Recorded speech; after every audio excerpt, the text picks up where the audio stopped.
Bueno, entonces ahora sí quiero pues agradecerle a los expositores del día de hoy, tanto Andrea Neira como Pedro Alejandro Socarrás, por dar parte de su tiempo en esta exposición, al doctor Juan Sebastián Cuellar, quien nos ha servido en múltiples ocasiones para ayudar en todas las actividades de este grupo de interés.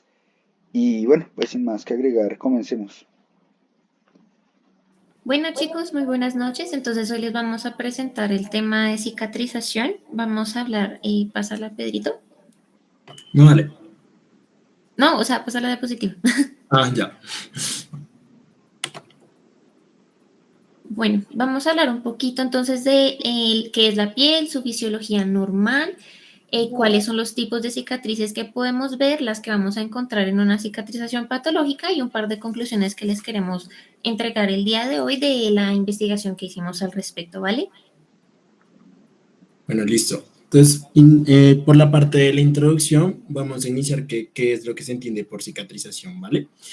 Entonces, pues como dando a grandes rasgos, es importante entender que la piel aísla y pues vamos a tener como esa función de protección en lo que sería al organismo por los estímulos externos. Entonces, cuando se produce una herida en el proceso de cicatrización, pues vamos a tener una intervención de gran cantidad de células cuyas interrelaciones están reguladas pues inicialmente por lo que serían las citoquinas, que pues es como la regulación que nos va a ofrecer por parte del sistema inmune, la matriz extracelular y lo que serían las metaloproteínas, que son también un factor bastante importante en lo que sería el componente de la piel y cómo pues nos va a ayudar en el proceso de lo que sería la cicatrización y pues dándonos así una resolución final como para poder curar lo que sería esta como interrupción de lo que sería la continuidad de la misma piel. Entonces, el proceso de cicatrización de heridas pues tiende a ser muy dinámico, pues es una interacción compleja pues de diferentes, como lo comentaba, citoquinas que involucran una gran cantidad como de líneas celulares y la piel tiene una importante característica inmunitaria y protectora. Y por eso también, pues lo que tendríamos que tener en cuenta a la hora también de las funciones es que la cicatrización es bastante variable y se basa en muchos factores, tiende a ser multifactorial, dependiendo de las características del paciente y de la salud en general, pues o sea, eso serían como más factores intrínsecos y así como el entorno de curación, como pues en el que esté expuesta una persona, porque también hay que tener mucho en cuenta como lo que sería la parte ambiental y como lo que sería pues sí, como todos estos factores socioambientales que nos podrían afectar o no lo que sería el proceso de cicatrización. Entonces, como lo vemos ahí, los factores extrínsecos y intrínsecos. Entonces, todos los tejidos epiteliales del cuerpo, pues lo que sería abscesión de los mismos huesos, sanan de una manera por medio de la cicatrización en lugar de la misma regeneración. Entonces, la piel tiene el mismo componente y es importante identificar la cicatrización de heridas para poder tener para poder tener una mínima posibilidad de presentar algún tipo de pues de lo que sería complicación del mismo proceso de cicatrización que hablaremos mucho más adelante. Entonces, cuando se produce una herida, la cicatrización cutánea permite la reconstrucción del epitelio estratificado, lo que sería la misma epidermis, y la unión dermoepidérmica a la dermis y su vascularización. Entonces, como podemos ver en el video, es un proceso, pues, insisto, bastante complejo, pues, que vamos a explicar más adelante, en donde, pues, vamos a tener un componente amplio de muchas líneas celulares. Entonces, la aparición de una alteración funcional durante este proceso pues nos va a conducir bien hacia un retraso de la misma cicatrización que puede dar lugar a lo que sería una herida crónica o una formación de una cicatriz patológica, pues más comúnmente conocida como el tipo queloide. Entonces, pero inicialmente ¿qué entendemos por una herida? ¿Qué es una herida? Entonces, inicialmente, la herida es una pérdida de la continuidad de la piel o mucosa producida por algún agente físico-químico. Esto va a cursar con lo que sería una serie de signos y síntomas, tales como los que sería la separación de bordes de la piel, el dolor, inflamación y pues la misma hemorragia. Existen pues clasificaciones varias de lo que serían las heridas. Inicialmente vamos a abordarlo por parte de cuál es el tiempo causado por esta herida y en qué situación se nos pudo producir esta herida, en donde tendríamos la herida aguda, que esta tiende a ser de corta evolución y se caracteriza por una curación completa en un tiempo aproximado de 6 semanas. Y pues tiende a estar más comúnmente causado por un agente externo traumático. Entonces, También tendríamos la contraparte de lo que sería una herida que se extravasa más a la cronicidad, en donde suele haber un componente endógeno, principalmente pues ya lo que sería pues una patología endógena que nos esté causando una alteración en lo que sería pues ese proceso de cicatrización o pues una predisposición a la misma producción de la herida. Entonces esto podría darnos a partir de lo que sería el origen metabólico pues o alguna enfermedad de base y pues nos produciría exactamente a lo que me refiero, que es un tiempo, una disminución en el tiempo de curación y una ausencia de crecimiento del tejido. Entonces, en este tipo de situaciones podríamos tener lo que serían las úlceras vasculares, pues en pacientes que están postrados en cama, que no tienen alta movilidad, que están pues en una situación pues más en estado vegetativo, las úlceras diabéticas, que son una de las complicaciones a largo plazo de lo que sería la misma diabetes mellitus tipo 2 y los procesos neoplásicos, etcétera, etcétera. Bueno, entonces también se puede dar de dos maneras. Esto tenemos lo que sería la clasificación de la misma cicatrización, que sería también la contraparte del mismo proceso de la herida, en donde tendríamos la cicatrización de primera intención y de segunda intención. Entonces, como entendemos, la de primera intención es inicialmente por una herida que está en un proceso, como pues podemos ver en la imagen, pues tuvo como una producción más limpia, o sea, como que no fue tan como siguió lo que sería la misma línea de la estratificación del mismo epitelio y no fue como más desgarrando lo que sería el mismo tejido. Eso también tiene la característica de que no son contaminadas y que tienen una buena aproximación de los mismos bordes de cicatrización. O sea, a eso se refiere con el hecho de que sea limpia. O sea, vamos a tener una cicatrización más lineal.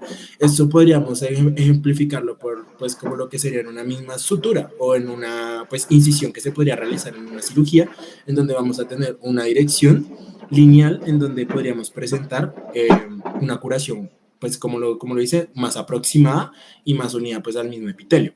Esto requiere una pequeña formación de tejido nuevo y tiende a ser una cicatriz como mucho más delimitada y mucho más estética.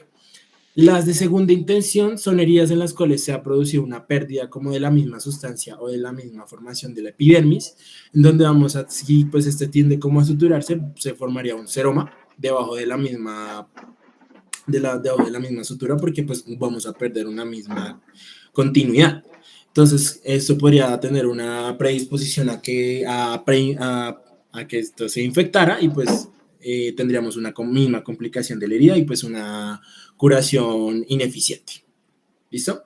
También me parece importante como hacer un abordaje también por parte de lo que sería la misma historia de las heridas y cómo pues nosotros iniciamos a hacer ese abordaje porque pues desde un principio tengamos que, pues, hay ciertos parámetros que se fueron formando a través del tiempo, pero no necesariamente, pues, desde un principio ya teníamos como ese mismo abordaje. Entonces, por parte de lo que sería el estudio de la historia de las heridas, esto se remonta al Antiguo Egipto, ¿sí? En el Antiguo Egipto, pues, las heridas se unían o sea, con cinta adhesiva o como lo que ellos llamaban lo que serían trozo de carne, eh, que se colocaba pues, el mismo encima de la herida y pues tendía a cerrarse pues con la misma cinta, con mismos vendajes. Se utilizaba mucho lo que eran los ungüentos con miel o aceite de matricaria que pues tenían como unas características antibacterianas y antisépticas que se fueron dilucidando pues posteriormente en el tiempo. Obviamente pues ya hicimos como un avance de lo que sería pues la misma antisepsia. Entonces entendiendo esa parte por ahí. También, pues gracias a ellos entendimos que la miel tiene efectos antibacterianos, pues un poco leves, pues obviamente no es un antimicrobiano de amplio espectro, pero pues digamos lo que desde ese inicio ya tenía pues un control como lo que sería Pseudomonas o Staphylococcus aureus, y que estos se untaban en los mismos apósitos y ungüentos que pues también tenían la función esa de ser antisépticos y de curar las mismas heridas. Entonces me parecía algo importante por comentar. Entonces, vamos a ahora ampliarnos un poquitico más y vamos a hacer como una profundidad a lo que sería pues qué es la piel y qué es lo que estamos dañando desde un principio. ¿Listo? Entonces aquí vemos una imagen de la piel y pues tenemos que entender que la piel realmente lo que sería la parte de la epidermis está constituida en un 95% por queratinocitos. Y el estrato basal es la fuente pues de todas las replicaciones de los mismos queratinocitos. Estos queratinocitos en la base, que es la principal, pues, responsable como de la cicatrización de las heridas. A medida que los queratinocitos se van replicando, van empujando a las células más viejas hacia lo que sería la parte de la superficie. Y estas células van a perder progresivamente lo que sería su núcleo y toman una forma más ovoide y más aplanada. Este epitelio, pues que se denomina epitelio escamoso estratificado queratinizado, sufre una renovación constante, pues más o menos como de unos 48 días. Eh, el estrato basal también envía proyecciones en forma de, como se denomina como en forma de dedos, que se interdigitan con estructuras similares que se elevan desde la dermis. Entonces vamos a tener una unión entre lo que sería la dermis y la misma epidermis. Entonces, este proceso forma lo que serían las crestas de la red, que a menudo se ven en las secciones transversales de los mismos cortes histopatológicos. Las heridas recién cicatrizadas, así como los injertos de piel, van a carecer pues de estas redes, por lo mismo porque pues es un proceso inicialmente que no va a estar predominado por los queratinocitos. Eso es un proceso normal en donde no tenemos una interrupción de lo que sería la continuidad de la piel. Entonces, las heridas recién cicatrizadas no van a contar con estas crestas inicialmente, pues lo que lo hace más susceptible, pues eso lo comentaremos más adelante, pues a traumatismo cortantes y pues que son sensibles realmente a que tengamos un mal proceso de la misma cicatrización. Eso es también, la misma epidermis contiene folículos pilosos, glándulas sebáceas asociadas, como se le denomina la unidad pilosebácea, pues que van a producir glándulas de ecrinas, que van a producir el sudor, glándulas apocrinas, y las unidades pilosebáceas, así también como las mismas crestas de la red, contienen lo que sería también muy importante para el proceso de cicatrización, las células madre, que estas van a ser capaces de regenerar y diferenciar en queratinocitos basales y son esenciales para el proceso pues, de la misma reepitelización, que es una de las fases que vamos a comentar más adelante de la misma cicatrización. Las células madres realmente tienen un papel muy crítico, ya que son indiferenciadas y tienen pues, lo que sería el potencial de proliferar estas mismas células y tienen la capacidad de autorrenovarse. Entonces la curación se va a ver dificultada si estas células madres tienden a ser destruidas, por lo que sería ya procesos de daño de la piel o de una herida mucho más profunda, como en un contexto de una quemadura, o pues también podríamos los mismos médicos ser por parte de que estas células madres sean destruidas, porque pues por ejemplo, procesos de dermoabrasión, en donde no tenemos un control absoluto pues, de diferentes sustancias que podríamos aplicar en la misma piel, tendríamos una quemadura más profunda. Entonces pueden destruir también la misma dermoabrasión, que sería un proceso más iatrogénico, puede destruir glándulas apocrinas, unidades pilosebáceas, y lo que lleva pues a la misma curación inadecuada y a una eventual cicatriz no deseada. También es importante recalcar que también tratamientos como lo que sería con retinoides, como la isotretinoína, también podrían causarnos una disminución en lo que sería la atrofia y lo que sería de las glándulas sebáceas, lo que sería también pues una fuente muy importante para que tengamos una disminución en la eficacia de la misma cicatrización. Entonces, en la mayoría de casos, los cirujanos van a recomendar, si estás en un proceso con isotretinoína, pues en un dado caso para un tratamiento de acné, tendría que ser suspendido durante al menos un año antes de cualquier cirugía, porque al intentar hacer un proceso cicatrizal no vamos a tener un proceso cicatrizal correcto por la misma atrofia de las glándulas sebáceas. Entonces, y por último, la dermis es la siguiente capa que está más abajo de la epidermis, que recibe también el principal suministro de sangre para lo que sería la piel y contiene la mayoría de apéndices dérmicos de la piel, incluidas las glándulas apocrinas, las glándulas ecrinas y los folículos pilosos. Esta tiene como regla general que cualquier daño que se extienda en esta capa reticular más profunda invariablemente va a causar una cicatriz y puede requerir reparación con injertos o colgajos de espesor total para pues asegurar una cicatrización más, por así decirlo, más estética y como más eficaz, porque realmente en este proceso ya de profundización, como lo comentaba anteriormente, no tendríamos una acción de las mismas células madres que nos va a dar esta función de reepitelización y pues una producción eficaz de las mismas células y una replicación eficaz. Listo, entonces ya pasando para la parte de lo que sería la fisiología de la cicatrización, Entonces vamos a entender que la cicatrización va a comenzar en el momento de producirse la lesión, ¿listo? Eso pues todo lo entendemos y pues vamos a tener diferentes como factores asociados que nos van a dar una velocidad más eficaz o no con respecto a lo que sería este proceso de cicatrización. Entre estos vamos a tener lo que sería el daño vascular producido en la herida, la misma superficie que haya sido afectada, la profundidad de la lesión, cosa que ya comenté anteriormente, la zona anatómica afectada, si está asociado a infecciones, si tiene alteraciones genéticas como hemofílicas, defectos en las metaloproteasas, enfermedades concomitantes y administración de diferentes fármacos. Entonces, hay que entender, pues, desde el mismo origen de la herida, pues, que vamos a tener causante, pues, en esto.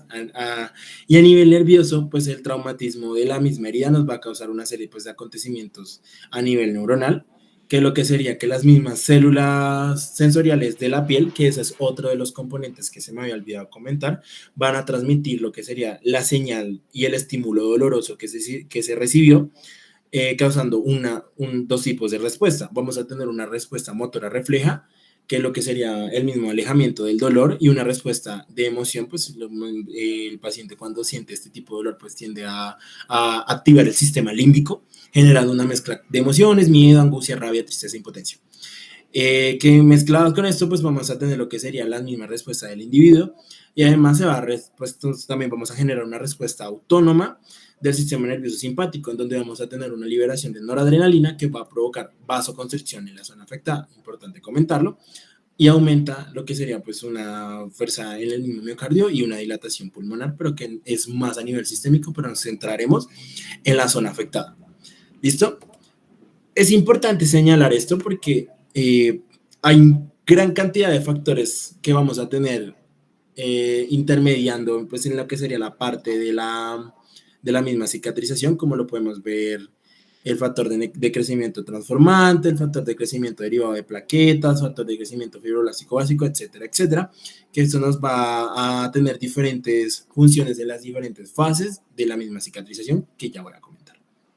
¿Listo? Entonces, en general, para la misma cicatrización hay 4 fases que realmente no es... Lo ideal no es que se separen. Realmente las 4 fases tienen se define como un overlapping o lo mismo como una superposición en la cicatrización de las heridas. O sea, como que estas fases se van a dar de una manera más que separada, un poquitico más simultánea, ¿listo? En donde vamos a tener la fase de la hemostasia, la fase de la inflamación, la fase de proliferación y la fase de maduración y remodelación. Y por lo que decía, por razones de simplicidad se tienden a separar, de hecho, pues, estas se superponen y pueden estar y las diferentes heridas pueden estar en diferentes fases de curación en un caso de un paciente pues, que tenga presencia de varias heridas. ¿Listo? Entonces, iniciando por la fase de la hemostasia es la fase inicial que ocurre pues, a los segundos de producir una misma herida. Y eso ocurre pues a la misma lesión inicial, en donde las heridas agudas, que es lo que comentaba al inicio, el componente vascular supraendotelial va a quedar al descubierto y lo que va a implicar pues una ruptura vascular que provoca la activación de diferentes mecanismos de coagulación y de agregación plaquetaria. Bueno, también importante agregar que de estas 2 partes, que sería la fase de la hemostasia y la fase inflamatoria, vamos a tener la misión de lo que sería la formación de un coágulo de fibrina en la misma herida y que tenga una como diapedesis de las mismas células inflamatorias que nos van a garantizar que esta pues, zona afectada va a estar limpia. Entonces eso es lo que voy a empezar a explicar a continuación. ¿Listo? Entonces por la parte de la hemostasia ya sabemos que pues a partir de la ruptura vascular que va a provocar la misma herida se van a activar mecanismos de coagulación y de agregación. ¿Qué queremos entender aquí inicialmente? Pues el factor esencial que vamos a tener a partir de lo que sería la fase de coagulación va a ser el mismo factor de von Willebrand, que es fijo para poder tener una fijación de las mismas plaquetas. ¿Listo? Que es el factor de von Willebrand es una glucoproteína de alto peso molecular, pues, y que hace parte de las integrinas. También vamos a tener otros factores asociados, que voy a adelantar eso aquí un momentico, eso acá. Eso, hay factor de von Willebrand. Entonces, teniendo en cuenta eso, también vamos a tener otros factores asociados como lo sería la trombina y el colágeno extravascular, que también van a contribuir a la agregación y a la activación de plaquetas que van a estar incluidas en el mismo la misma formación del coágulo. A partir de los mismos gránulos liberados, las plaquetas van a activar y van a liberar lisosomas y cuerpos densos de proteínas, tales como lo sería la fibronectina, las proteasas y metabolitos del ácido araquidónico. La extravasación sanguínea también va a aportar otro grupo numeroso de proteínas, como lo sería el fibrinógeno, la fibronectina, la trombospondina y la vitronectina. También la trombina, y creo que de una vez también vamos a tener una misma agregación de lo que sería el factor de von Willebrand, que van a dar lugar a lo que sería lo ideal de esta primera fase, que es la formación del coágulo de fibrina, que es el producto final de la misma vía intrínseca y extrínseca de la coagulación.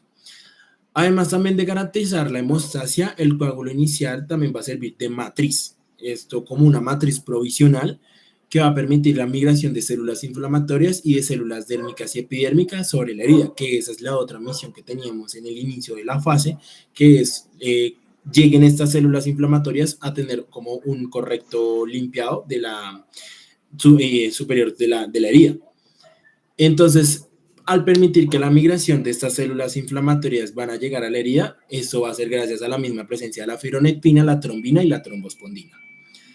Dentro de la misma red de fibrina y fibronectina que se está empezando a formar por ese primer llamado de hemostásico, vamos a tener que existe también una reserva de numerosos factores de crecimiento que se liberan pues en la misma herida.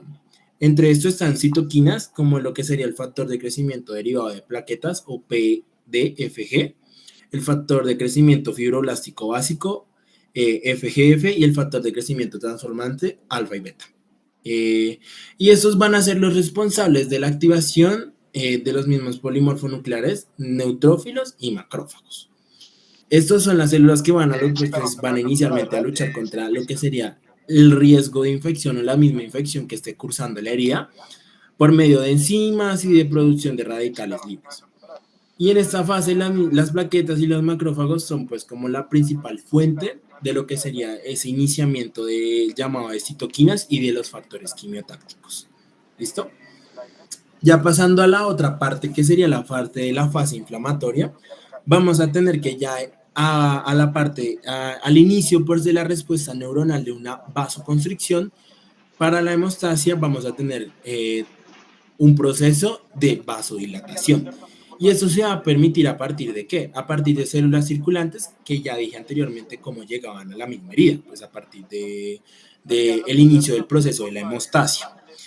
Y esos vasodilatadores dependen de varios factores, pero inicialmente vamos a depender de lo que sería la misma histamina, algunos elementos de lo que sería el complemento, como lo que aquí, eso, que estaría el complemento C3A y C5A, que ya sería parte de la vía clásica del complemento, y prostaglandinas. Entonces, los polimorfonucleares y los monocitos van a ser atraídos hacia la herida, no solo por factores liberados de las mismas plaquetas, que eso fue como el llamado inicial de estas células, sino que también vamos a tener por los péptidos bacterianos, que eso era lo otro que yo comentaba, el mismo llamamiento de estos factores de complemento y los productos de la degradación de la misma fibrina. Gracias a estas sustancias proinflamatorias, como lo sería la producción de citoquinas, en la superficie de las células endoteliales se van a expresar algunas selectinas y moléculas de adherencia que reducen la velocidad y van a captar también polimorfonucleares, inicialmente, preferencialmente serían neutrófilos. Entonces los neutrófilos pues, van a ser los primeros leucocitos que realmente van a llegar a la herida, donde van a hacer una liberación de enzimas proteolíticas como elastasa, colagenasa, que van a favorecer a la penetración de las células pues, en ella. ¿Listo?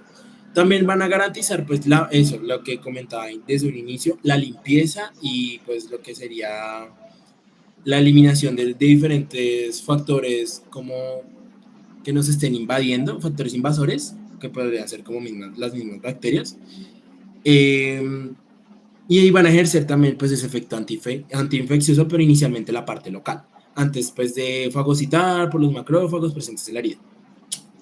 Además, van a producir citoquinas proinflamatorias que van a intervenir en la atracción y la proliferación de fibroblastos, y de queratinocitos, que es la otra fase muy importante, lo que sería la fase de granulación, que es la tercera fase, la que va a comentar más adelante. Entonces, también es importante decir que también vamos a tener una llegada de monocitos que se van a fijar en las células endoteliales y van a migrar a la herida, de igual forma como lo hizo los mismos neutrófilos, y van a intentar penetrar pues en este tejido celular. Una vez pues que el medio celular se diferencia los macrófagos y se adhieren a las proteínas extracelulares, vamos a tener una mediación por parte de las mismas integrinas. Los macrófagos van a ejercer también una función antiinfecciosa y de limpieza local, gracias a su capacidad pues de la misma función de ellos que tienen de fagocitosis, y participan asimismo en la remodelación de la matriz extracelular. Pero también vamos a tener que las plaquetas son una fuente esencial de citoquinas proinflamatorias, como lo comenté inicialmente, siendo más importante la interleucina 1 y el factor de necrosis tumoral alfa. Y los factores de crecimiento que también comenté en un inicio. Además de eso, también vamos a tener una liberación de síntesis, bueno, más bien una síntesis de óxido nítrico, que va a contribuir también en la acción antiinfecciosa en la herida y ejerce una función más o menos inmunomoduladora, y que va a estimular pues el mismo proceso de proliferación y de migración también de los mismos queratinocitos, y sí, pues solamente de queratinocitos. Y pues más o menos este proceso va a estar como entre 48 y 72 horas después de la aparición de la herida, y más que neutrófilos vamos a tener una predominancia de macrófagos, cuyo número pues va a superar al de los mismos neutrófilos que inicialmente llegaron en una respuesta inicial. Entonces aquí tenemos la parte del complemento, la vía clásica, pues lo que sería la vía lípica, que son los dos componentes que nos van a ayudar también en el proceso de la fase inflamatoria. Y aquí lo mismo, podemos ver cómo tenemos la acción de los mismos neutrófilos. Vamos a tener el vaso dilatado, pues lo que sería la misma formación del coágulo, pues de la formación del cúmulo de plaquetas, y pues de la misma forma vamos a tener pues como lo que sería un llamado a los fibroblastos y también de los queratinocitos. ¿Listo? Entonces ya para parte más importante, entonces tenemos la fase de proliferación inicialmente por el tejido de granulación. Esta, pues como ya dije, depende inicialmente de citoquinas. Esto va a durar más o menos de 10 a 15 días y comprende pues lo que sería el llamado de los fibroblastos, la formación y la angiogénesis y la síntesis de la matriz extracelular. Bueno, entonces, como ya sabemos, pues depende inicialmente de las citoquinas.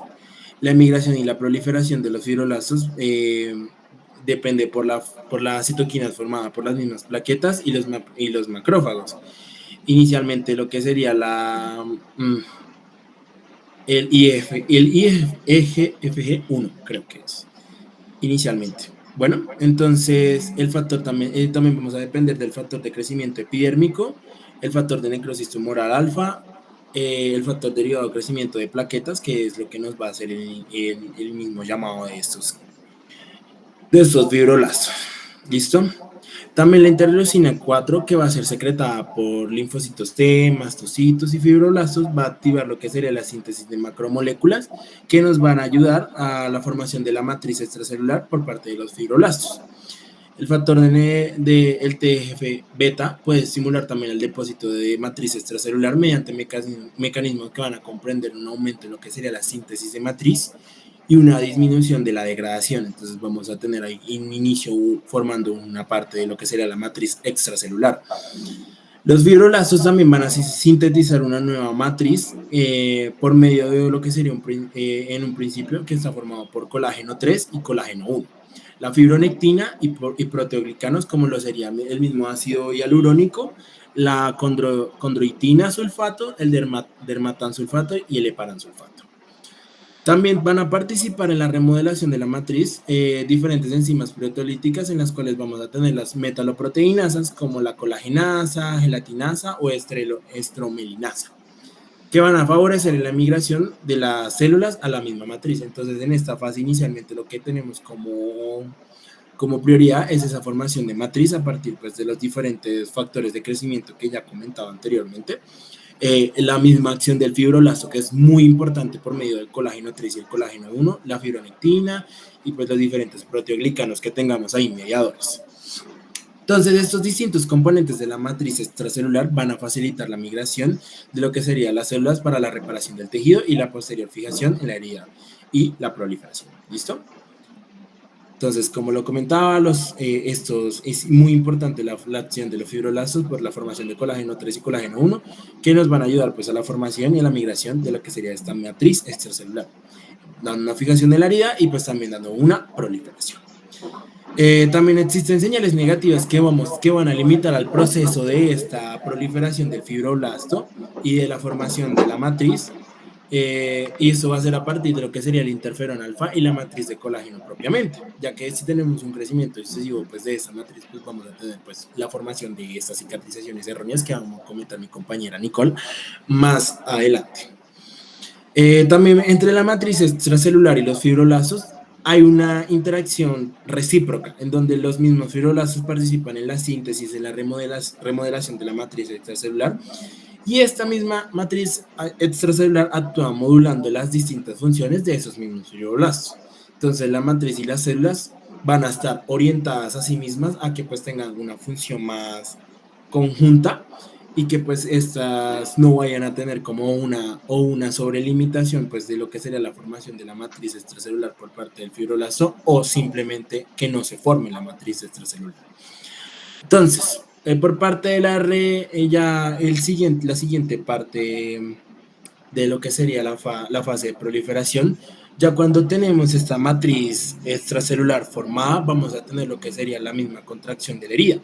Y esto va a ser lo que estaba comentando desde un inicio, que dependiendo si es una herida de primera o segunda intención, estos bordes van a estar estrechamente relacionados pues para formar lo que sería ya el mismo tejido de granulación. Entonces, esta contracción se va a definir por los mismos fibroblastos, que se van a convertir en miofibroblastos, que van a tener la capacidad de contraerse y pues vamos a tener una unión de lo que serían los dos bordes de la misma herida. ¿Listo? Bueno. Ay,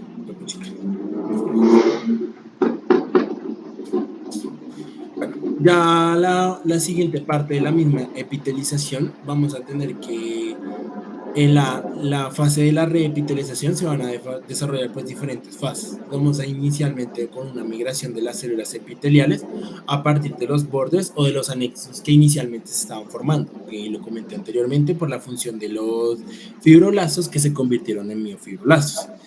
Y por último vamos a tener lo que sería la misma diferenciación de la epidermis formada. Entonces, en este mismo tiempo se van a producir síntesis de lo que sería la unión dermoepidérmica gracias a la interacción entre la misma dermis y la epidermis.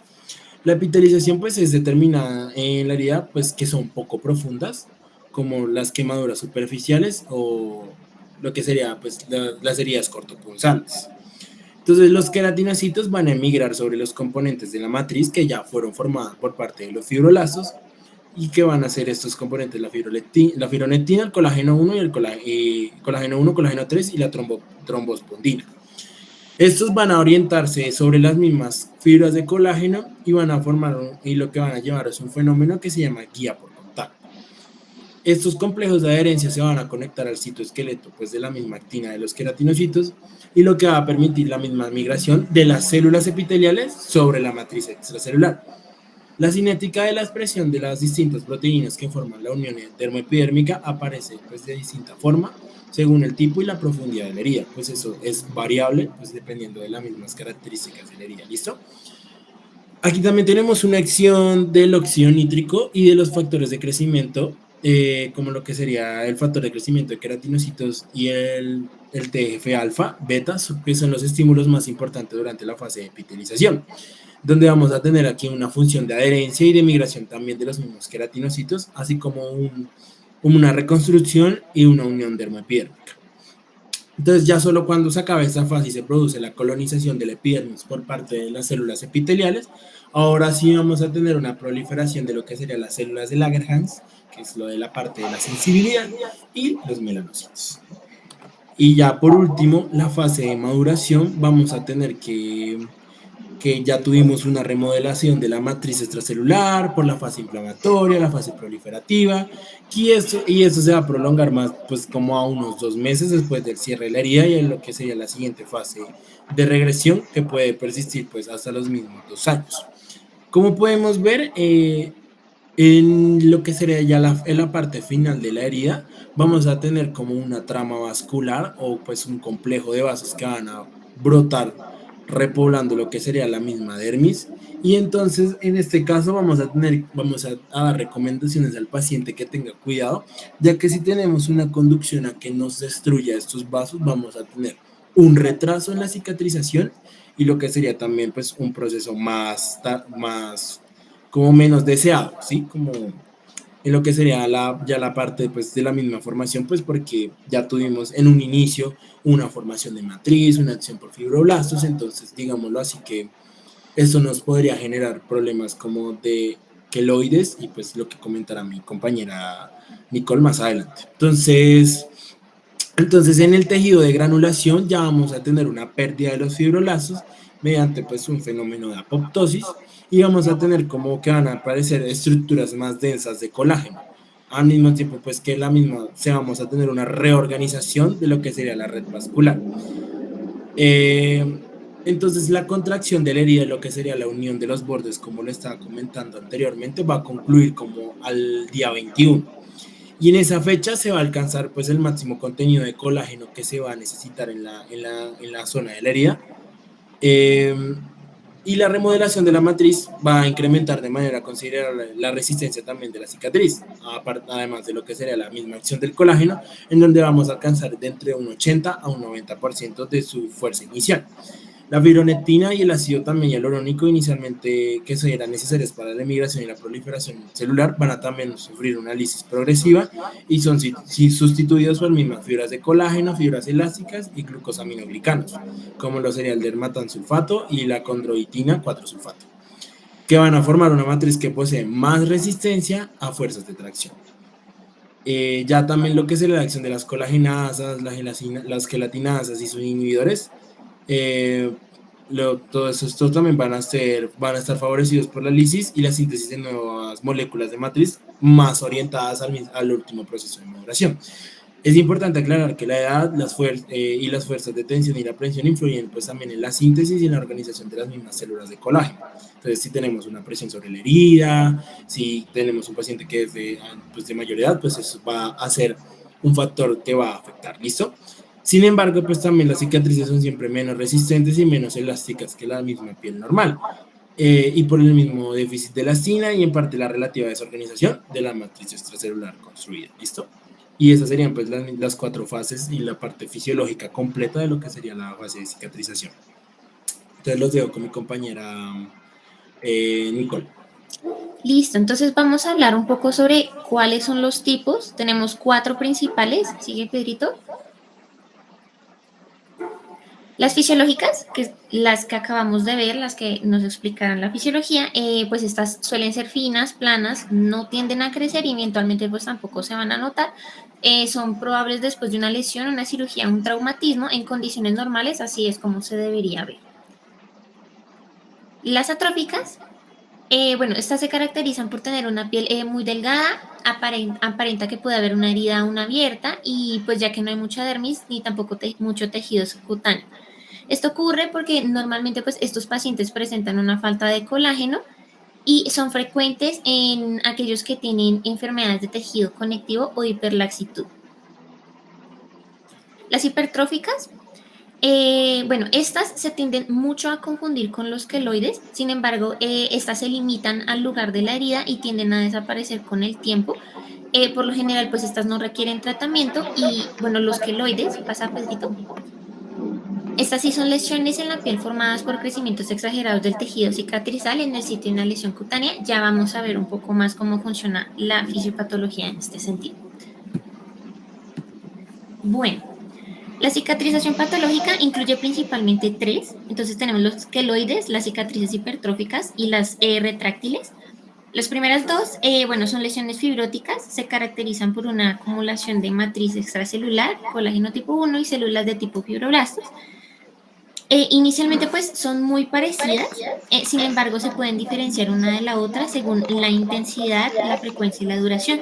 La patogénesis en sí no es muy clara, pero representan alteraciones en el proceso fisiológico normal. En ellas encontramos que hay un desbalance entre las fases catabólicas y anabólicas, hay mayor densidad de fibroblastos y su tasa pues también de proliferación. Esto pues en contraposición a la baja tasa de apoptosis. Los fibroblastos activados y los microfibroblastos en las cicatrices patológicas secretan niveles elevados de componentes de matriz extracelular con propiedades estructurales mecánicas anormales. Va a haber una sobreexpresión de factores de crecimiento, como el factor de crecimiento transformante beta, que ya Pedrito previamente nos explicó, el factor de crecimiento endotelial vascular y el de crecimiento del tejido conectivo. Estos parecen, digamos, desempeñar un papel importante en la formación de estas lesiones. Y los fibroblastos de los queloides muestran, pues como ya les comenté, un número aumentado de receptores de factores de crecimiento y responden más rápidamente a factores de crecimiento, como el derivado de plaquetas y el del tejido, el de tejido transformante beta. Estos regulan pues, positivamente estas células anormales desde el comienzo de la cicatrización de la herida para la producción de niveles elevados de colágeno y de componentes de la matriz extracelular. Listo, sí. Bueno, aquí quiero hacer una aclaración y es que la imagen que ven a la izquierda pues pertenece a los queloides, la que ven, perdón, no, sí, mentiras. La de la izquierda es la de los queloides, la de la derecha, bien a la derecha, es la hipertrófica. Habiendo hecho esa aclaración, entonces, los queloides son pseudotumores cutáneos intradérmicos fibrosos, son exuberantes con extensiones de patas de cangrejo. Coloquialmente lo colocamos así, sin embargo, pues tienen como esa morfología común y que pues por desgracia recidivan tras la extirpación quirúrgica. No hay otra forma, digamos, de deshacernos de ellos. Estas se van a diferenciar de las cicatrices hipertróficas en que estas, como ya les había comentado, delimitan únicamente la zona traumatizada, no van a tener extensiones y tienden a la regresión espontánea. Las retráctiles son retracciones excesivas, estas suelen ser consecuencia de la falta de orientación entre la herida y las líneas de tracción fisiológicas de la región. Se producen muy a menudo tras quemaduras profundas y pueden tener pues, repercusiones funcionales importantes en el paciente, en especial sobre la movilidad pues, de los miembros. Y vamos a tener también algo que es el retraso en la cicatrización. Y bueno, las causas de este pueden ser muy numerosas. En la práctica clínica suelen encontrarse algunos de los factores locales o generales que pueden favorecer el retraso de esta cicatrización, como sucede, por ejemplo, en la insuficiencia venosa, el hábito de fumar o pues la desnutrición también. Sí. Bueno, hay factores que nos van a contribuir, digamos, a esta formación. Tenemos factores sistémicos, de estrés mecánico local y factores genéticos. Dentro de los sistémicos, vamos a tener en primera instancia los factores del equilibrio angiogénico. Los vasos sanguíneos juegan un papel esencial en la cicatrización porque ellos son un conducto dinámico que transporta los factores biológicos. En una cicatrización pues, patológica hay una angiogénesis excesiva y de estructura pues, alterada, y se ha visto que los vasos, digamos, son densos en la periferia inflamada de la herida y ausentes en el centro inactivo. En los pacientes con queloides, el balance entre los factores proangiogénicos y antiangiogénicos está alterado y esto pues tiene niveles altos de factor de crecimiento endotelial vascular. Este factor, como para contarles un poco, promueve la diferenciación de las células progenitoras endoteliales y participa de forma importante en la angiogénesis al hacer que las células endoteliales proliferen y migren para formar capilares.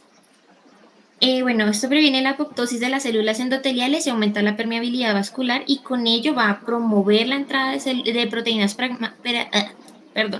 proteínas plasmáticas y listo. Ahora tenemos factores inflamatorios e inmunológicos. El sobrecrecimiento de las cicatrices se cree que es controlado pues, por la inflamación en la dermis reticular, donde se acumulan las células inflamatorias. Hay un número igualmente aumentado de fibroblastos. Hay vasos sanguíneos recién formados y hay depósitos de colágeno. En los queloides, y hacemos énfasis en los queloides porque son, digamos, la que más presenta como fisiopatología alterada, hay un periodo más prolongado de inflamación con un infiltrado de células inmunes presentes en el tejido de la cicatrización. Va a haber depósito de mastocitos, linfocitos T y B y un acúmulo importante de macrófagos tipo M2, los cuales se han asociado a mayor activación de fibroblastos, formación de colágeno y desórdenes fibrogénicos. Asimismo, vamos a ver que en la angiogénesis excesiva en los queloides provoca un flujo masivo de factores biológicos en el lecho de la herida, lo que puede provocar también una inflamación crónica en la cicatriz patológica. Encontramos que la interleuquina 6 parece tener un papel también clave en la patogénesis de los queloides, ya que esta va a promover muchas actividades inflamatorias y sugiere que en los pacientes que tienen queloides hay niveles excesivos de esta y va a activar esto un ciclo autocrino en los queloides que lleva a una inflamación incesante. Además de ello, la interleuquina 37 es una citoquina y es un factor inmunosupresivo que inhibe tanto la respuesta inmune innata como la adaptativa. Y pues estos se van a encontrar disminuidos igualmente en pacientes que tienen queloides y se cree que pues esta suprime la respuesta inflamatoria del sistema innato del queloide y así pues inhibe la formación de este. Se han descrito también, como por comentarles, niveles elevados de interleuquina 1 y de factor de necrosis tumoral alfa que promueven la inflamación crónica y resulta en la protrusión del queloide más allá del área de la cicatriz. Como último de los factores sistémicos tenemos el factor endocrinológico. La adolescencia y el embarazo se asocia con un riesgo mayor de desarrollar cicatrización patológica. En general, el sexo femenino pues también se encontró que tiene un riesgo mayor en la patogénesis de estos queloides. También encontramos que las hormonas sexuales, los que son los estrógenos y los andrógenos, tienen efectos vasodilatadores que van a exacerbar esa inflamación. Y ya por último, también se asocia a la hipertensión arterial porque pues ella va a agravar la disfunción endotelial en las cicatrices patológicas y que también al activar el sistema renina-angiotensina en la piel de la cicatriz patológica promueve la fibrosis en los fibroblastos y la inflamación local. Listo, sí. En el estrés mecánico local, bueno, aquí vamos a tener que dentro de los factores que influyen está la repetición de lesión en el sitio de la herida. Otro pues es la infección, como es el caso del acné y la foliculitis, y en ambos casos pues se ha visto un mayor riesgo de desarrollar cicatrización patológica. De todos los factores locales que contribuyen a la cicatrización patológica, el más importante que encontramos es la mecánica local. Digamos que, bueno, se sugiere que el crecimiento del queloide está determinado por la dirección de la tensión que es aplicada a la piel alrededor del sitio de la herida. Asimismo, otro factor que evidencia, digamos, la importancia de las fuerzas mecánicas locales es que los queloides tienen una preferencia bien marcada por aquellas partes del cuerpo que están en constante tensión o que la tensión es muy frecuente. Los fibroblastos, mediante diferentes mecanorreceptores como integrinas, receptores de factores de crecimiento, acoplados a proteína G y canales iónicos, todos ellos son sensibles a fuerzas mecánicas exógenas que desencadenan una regulación positiva de varios genes fibróticos. Estos van a codificar proteínas y colágeno tipo 1 más específico. Bueno, y tenemos por último acá que la vía de la integrina quinasa de adhesión focal es fundamental en la regulación de la mecánica de la transducción de la piel. En las heridas que no sanan, bueno, se ha visto una señal de FAC disminuida. Por otro lado, en las cicatrices hipertróficas se ha visto una activación de FAC excesiva. Ya para lo que son los factores genéticos, tenemos que algunos pacientes que tienen queloides o cicatrices hipertróficas tienen una historia familiar de cicatrización patológica, lo que puede sugerir que estas cicatrices también puedan ser provocadas por este tipo de factores, y se ha visto que las personas de ascendencia africana y asiática son las más susceptibles a desarrollar estos queloides. Ya como para concluir, chicos, bueno, la curación de las heridas pues en sí es un proceso vital para preservar la integridad, la funcionalidad y la estética de la piel. Esta se da mediante un proceso complejo, dinámico y de influencia multifactorial, y precisamente la presencia de múltiples factores involucrados le hacen susceptible a desarrollarse de modo patológico cuando alguno de ellos, pues comúnmente de manera concomitante, se disrumpe o predispone al desarrollo normal de la cicatrización. Su consecuencia que es la cicatrización patológica, conlleva por lo tanto a problemas tanto funcionales como paraestéticos para el paciente. Con esto genera como el potencial de causar una mella en su esfera biológica, psicológica, social, y pues las etiologías posibles son múltiples, hay muchas causas, y así como sus consecuencias pues de lo que esto puede tener sobre el paciente, lo cual exige pues para su abordaje un enfoque multidisciplinario, integral y completo. El estudio minucioso de su fisiopatología es un pilar para la implementación de las medidas dirigidas para su prevención, así como métodos y terapias de manejo tanto agudo como crónico en estos pacientes. Listo, chicos, eso era lo que les queríamos comentar el día de hoy. Muchas gracias. Listo, chicos, muchas gracias. ¿Alguna pregunta o algo? No sé. ¿O todo claro? Tomar ese silencio como todo claro. ¿Listo? Listo, muchas Bueno, gracias. doctores, muchas gracias por su participación en esta exposición. Salió muy bien, muchas gracias Pedro, muchas gracias Andrea, porque fue algo muy completo. Revisaron todos los tipos, las diferentes manifestaciones fisiológicas y fisiopatológicas de esta y pues su correcto abordaje. Entonces, pues ya sin más que agregar, nos veríamos el próximo jueves para la charla de trauma de cuello. Listo, flaquito. Listo, Listo, hasta luego. flaco. Gracias, hasta luego, chicos. Tengan buena noche, hasta luego.